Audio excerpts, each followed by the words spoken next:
ఇది టోటల్ మన stock list అన్నమాట. ఇది ఇక్కడ మనం ఏదైనా ఒక డేట్ ఎంటర్ చేద్దాం. డేట్ వచ్చి 19/7/24. ఏదైనా ఒక బ్రాండ్ ఇక్కడ ఎంటర్ చేద్దాం. బ్రాండ్ వచ్చి ఏదైనా ఒక బ్రాండ్ తీసుకుందాం.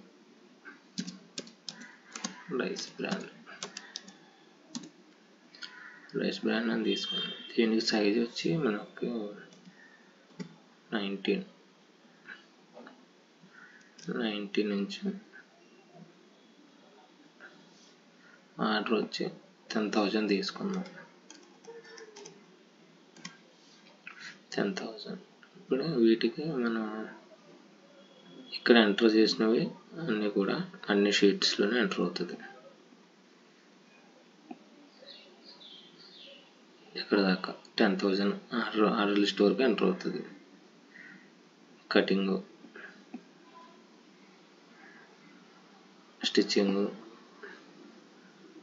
ఆటోమేటిక్గా అన్నిటిలోనే ఎంటర్ అవుతుంది. Packing, dispatch.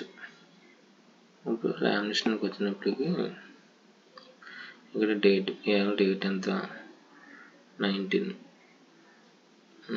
డేట్ తీసుకుందాం. 19 డేట్ తీసుకున్నాం. లామినేషన్ 10,000 ప్రొడక్షన్ అయింది. ఇక్కడ బ్యాలెన్స్ ఏమనేది 0. కటింగ్ ఇదే ఇవాళ తారీఖు ఎంత 15 కదా, 19. కటింగ్ వచ్చి 6,000 చేసాం అనుకున్నాం. స్టిచ్చింగ్ వచ్చి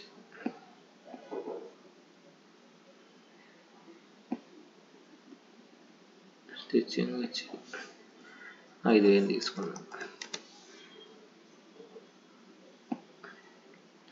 ప్రింటింగ్ వచ్చి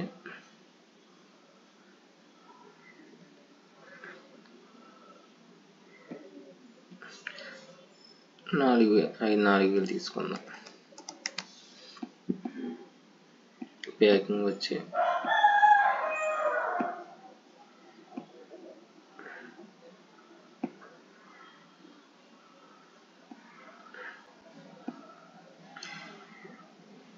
4,000 తీసుకున్నాం. డిస్పాచ్ కూడా 4,000 తీసుకున్నాం.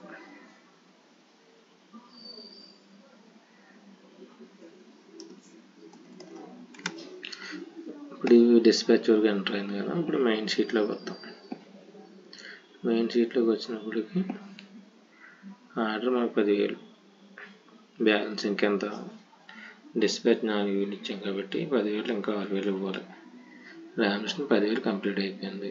కటింగ్ 6,000 అయింది. స్టిచ్చింగ్ 5,000, ప్రింటింగ్ 4,000 అయింది. Packing 4, dispatch 4.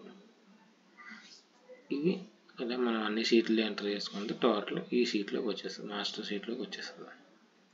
అదే ప్యాకింగ్ వచ్చి ఇప్పుడు ప్యాకింగ్ డిస్పాచ్ వచ్చి 3,000 ఇచ్చాం.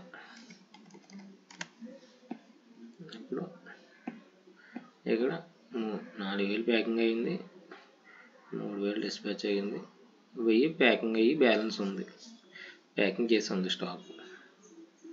ఇలా మనకు వచ్చి మంత్లీ స్టాక్ రిపోర్ట్ని డేట్ వైజ్ మనం చూసుకోవచ్చు. ఈ రోజు ఎంత ప్రొడక్షన్ అయింది ఇలా డేట్ వైజ్ చూసుకోవచ్చు. అలాగే టోటల్గా మనకి ఏ సెక్షన్ ఎంత అయింది అన్నది కూడా ఒకే షీట్లో చూసుకోవచ్చు.